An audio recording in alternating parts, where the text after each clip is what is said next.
Breaking news DBT నిధులపై Jagan ప్రభుత్వానికి ఎన్నికల సంఘం మరో లేఖ రాసింది. ఈ రోజే నగదు ఇవ్వకపోతే ఏం జరుగుతుంది అని ఈసీ జగన్ ప్రభుత్వాన్ని ప్రశ్నించింది. జనవరిలో పథకాలకు ఇప్పటివరకు నగదు ఇవ్వని మీకు ఇంత నగదు ఒకేసారి ఎలా వచ్చింది అని ఈసీ ప్రశ్నించింది. దానికి సంబంధించిన బ్రేకింగ్ న్యూస్ మనం చూస్తున్నాం. డీబీటీ నిధులపై జగన్ ప్రభుత్వానికి ఎన్నికల సంఘం మరో లేఖ రాసింది. ఈ రోజే నగదు ఇవ్వకపోతే ఏమవుతుందని ప్రశ్నించింది ఈసీ. జనవరిలో పథకాలకు ఇప్పటివరకు నగదు ఇవ్వని మీకు ఒకేసారి ఇంత నగదు ఎలా వచ్చిందని ఈసీ ప్రశ్నించింది. ప్రభుత్వ ఆర్థిక పరిస్థితిపై ఈసీ వివరాలు కోరింది. మధ్యాహ్నం 3 గంటల లోపు వివరణ ఇవ్వాలి అని ఈసీ ఆదేశించింది.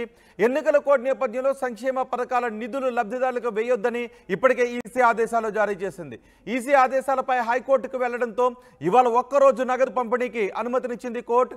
హైకోర్టు తీర్పుతో మళ్లీ ఈసీ అనుమతి కోరింది జగన్ ప్రభుత్వం. దీనిపై మరింత సమాచారం మా ప్రతినిధి రాజేష్ అందిస్తారు. రాజేష్, ఇవాళ ఒక్కరోజు నగదు పంపిణీకి కోర్టు అనుమతినివ్వడంతో హైకోర్టు తీర్పుతో ఈసీ అనుమతి కోసం మళ్ళీ జగన్ ప్రభుత్వం ప్రయత్నిస్తోంది. ఈసీ అనుమతి ఇచ్చే అవకాశం ఉందా? ఏం జరగబోతోంది? ప్రస్తుతానికైతే ఈసీ ఎలాంటి అనుమతి అయితే ఇవ్వలేదు. కొన్ని అబ్జెక్షన్స్ అంటే రాష్ట్ర ప్రభుత్వానికి కేంద్ర ఎన్నికల సంఘం ఒక లేఖ రాసింది. ఆ లేఖలోని అంశాలకి సమాధానం చెప్పాలి, 3 గంటలలోపు వాటికి సమాధానం చెప్పాలని చాలా స్పష్టంగా చెప్పింది. డీబీటీ ద్వారా దాదాపు 14,000 కోట్ల రూపాయలు విడుదల చేయాలని లబ్ధిదారులు హైకోర్టును ఆశ్రయించిన హైకోర్టు నిన్న రాత్రి దీనికి సంబంధించినటువంటి ఉత్తర్వులు ఇవ్వడం జరిగింది. ఈరోజు ఒక్కరోజులోపే ఈ నిధుల డీబీటీ చేయాలని కూడా ఆదేశాలు జారీ చేసింది. కానీ ఎక్కడ కూడా దీనికి సంబంధించినటువంటి ప్రచారం చేయకూడదని చెప్పింది. రైతులకు ఇన్పుట్ సబ్సిడీ, విద్యా దీవెన, వైఎస్ఆర్ ఆసరా, ఈబీసీ నేస్తం, లా నేస్తం ఈ పథకాలకు సంబంధించినటువంటి 14,000 కోట్ల రూపాయలు విడుదలకు సంబంధించినటువంటి హైకోర్టు క్లియరెన్స్ ఇచ్చింది. కానీ దీనికి సంబంధించినటువంటి అంశంలో ఈసీ మాత్రం క్లియరెన్స్ ఇవ్వలేదు. దీని మీద కొంత అబ్జెక్షన్స్ ఉన్నాయి కాబట్టి, కొన్ని అనుమానాలు ఉన్నాయి కాబట్టి కేంద్ర ఎన్నికల సంఘానికి రాష్ట్ర ఎన్నికల ప్రధానాధికారి మీనా పంపడంతో అక్కడి నుంచి ఒక లెటర్ అయితే ఈరోజు రాష్ట్ర ప్రభుత్వానికి, రాష్ట్ర ప్రభుత్వ ప్రధాన కార్యదర్శికి జవహర్ రెడ్డికి ఒక లెటర్ అయితే రాసింది. లెటర్లో కొన్ని అంశాలు చాలా స్పష్టంగా చెప్పింది. ఆర్థిక పరిస్థితి అంటే 2024 జనవరి నుంచి 2024 మార్చి వరకు ఉన్నటువంటి రాష్ట్ర ఆర్థిక పరిస్థితి పైన రిపోర్టు మొత్తం వివరాలు ఇవ్వాలని కూడా చెప్పింది. అంటే వాస్తవంగా జనవరి ఫిబ్రవరిలోనే వీటికి సంబంధించినటువంటి ఈ పథకాలకు సంబంధించినటువంటి షెడ్యూల్ డేట్లు ఇచ్చారు, అనౌన్స్మెంట్ కూడా ఇచ్చారు. ఎప్పుడు ఇస్తామని ఒక డేట్ కూడా రాష్ట్ర ప్రభుత్వం ఇచ్చింది. కానీ అప్పుడు చేయకోకుండా ఇప్పుడు ఎందుకు మార్పులు చేర్పులు చేసి ఇప్పుడు ఎందుకు రిలీజ్ చేయాలనుకున్నారని దానిపైన కూడా వివరణ ఇవ్వాలని చెప్పింది. అంతేకాదు బెనిఫిషియరీకి సంబంధించినటువంటి అంశంలో చాలా కీలకమైన కొన్ని అంశాలు పెట్టడం జరిగింది.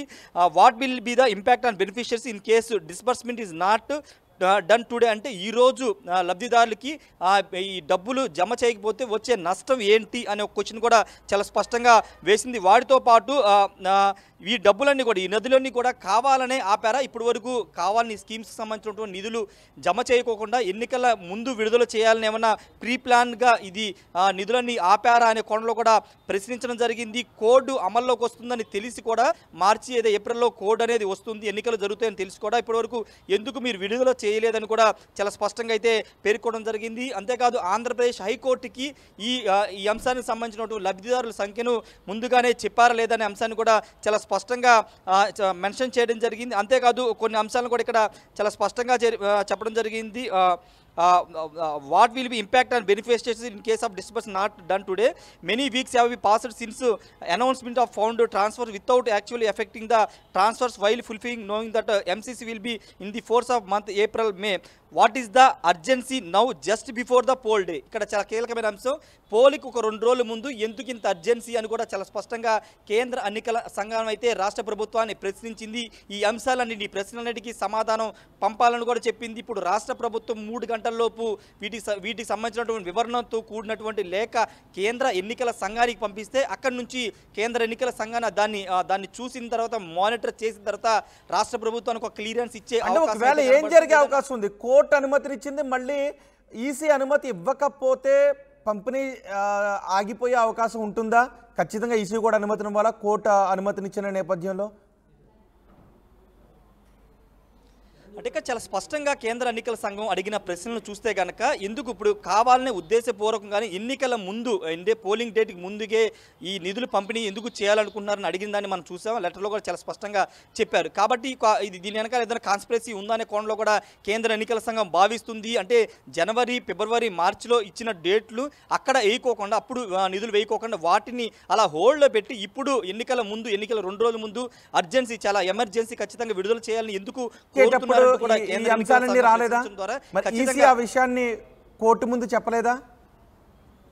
ఈసీకి ఉన్న అబ్జెక్షన్స్ కోర్టు ముందు చెప్పలేదా? రాష్ట్ర ప్రభుత్వం అంటే ఆంధ్రప్రదేశ్కి సంబంధించిన హైకోర్టులో దీనికి సంబంధించిన వాదనలు జరిగినప్పటికీ ఆ హైకోర్టు పూర్తిగా రాష్ట్ర ప్రభుత్వం అంటే లబ్ధిదారులు ఎవరైతే పిటిషన్ వేశారో వాళ్ళ వాదనతో ఏకీభవించి ఇవ్వచ్చు, ఈ రోజు ఒక రోజులోనే నిధులు ఇవ్వచ్చని ఆదేశాలు ఇచ్చింది. కానీ దీనిపైన కౌంటర్గా కేంద్ర ఎన్నికల సంఘాన్ని నుంచి కూడా క్లారిటీ రావాలని రాష్ట్ర ఎన్నికల సంఘం కోరిన నేపథ్యంలోనే కేంద్ర ఎన్నికల సంఘం ఈరోజు లెటర్ని రాష్ట్ర ప్రభుత్వాన్ని రాసింది. అయితే ఇప్పుడు రాష్ట్ర ప్రభుత్వం ఇచ్చే వివరణ బట్టి కేంద్ర ఎన్నికల సంఘం నిర్ణయం ఉండే అవకాశం అయితే కనబడుతుంది. అంటే సాయంత్రంలోపు అంటే ఈరోజు రాత్రి 12 గంటలలోపే నిధులు విడుదల అనేది జరగాల్సి ఉంటుంది. కాబట్టి గంటల సమయం వ్యవధి మాత్రం ఉంది. కాబట్టి ఇప్పుడు కేంద్ర ఎన్నికల సంఘం ఎలాంటి ఆర్డర్స్ ఇస్తుందో చూడాల్సిన అవసరం కనబడుతుంది. కొంత అబ్జెక్షన్ పెట్టే అవకాశం చాలా స్పష్టంగా కనబడుతుంది.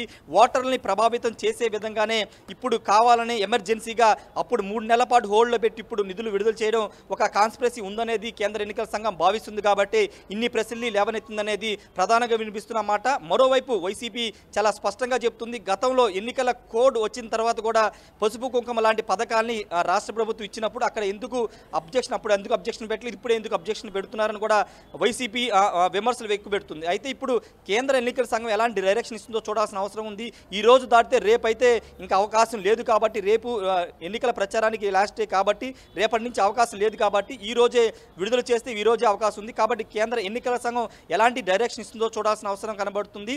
అంతకంటే ముందు రాష్ట్ర ప్రభుత్వం కేంద్ర ఎన్నికల సంఘం అడిగిన ప్రశ్నలకు సమాధానాలు సాటిస్ఫైడ్గా ఇస్తుందా లేదా అనేది కూడా చూడాల్సిన అవసరం కనబడుతుంది. రోహిత్, ఈ అంశాలన్నింటినీ పరిగణలో తీసుకుని కేంద్ర ఎన్నికల సంఘం డైరెక్షన్స్ ఇస్తే కనుక పాజిటివ్గా నిధులు విడుదల చేసుకోవచ్చు అని ఇస్తే కనుక రాష్ట్ర ప్రభుత్వం విడుదల చేయడానికి సిద్ధంగా ఉంచింది. ఇప్పటికే 14,000 కోట్లు ఆల్రెడీ ఖజానాలో ఉంచిపెట్టింది. వాటిని బటన్ నొక్కి విడుదల చేసే అవకాశం అయితే కనబడుతుంది. రోహిత్, రైట్ రాజేష్, డీబీటీ నిధులపై జగన్ ప్రభుత్వానికి ఎన్నికల సంఘం మరో లేఖ రాసింది. ఈరోజు నగదు ఇవ్వకపోతే ఏమవుతుంది అని ఈసీ ప్రశ్నించింది. జనవరిలో పథకాలకు ఇప్పటివరకు నగదు ఇవ్వని మీకు ఒకేసారి ఇంత నగదు ఎలా వచ్చిందని ఈసీ ప్రశ్నించింది. ప్రభుత్వ ఆర్థిక పరిస్థితిపై వివరాలు కోరింది ఈసీ. మధ్యాహ్నం 3 గంటలలోపు వివరణ ఇవ్వాలి అనే ఆదేశాలు జారీ చేసింది. ఎన్నికల కోడ్ అమలులో ఉన్న నేపథ్యంలో సంక్షేమ పథకాల నిధులు లబ్ధిదారులకు వేయొద్దని ఈసీ ఇప్పటికే ఆదేశాలు జారీ చేసింది. ఈసీ ఆదేశాలపై హైకోర్టుకు వెళ్లడంతో ఇవాళ ఒక్కరోజు నగదు పంపిణీకి కోర్టు అనుమతినిచ్చింది. హైకోర్టు తీర్పుతో మళ్ళీ ఈసీ అనుమతిని కోరింది జగన్ ప్రభుత్వం.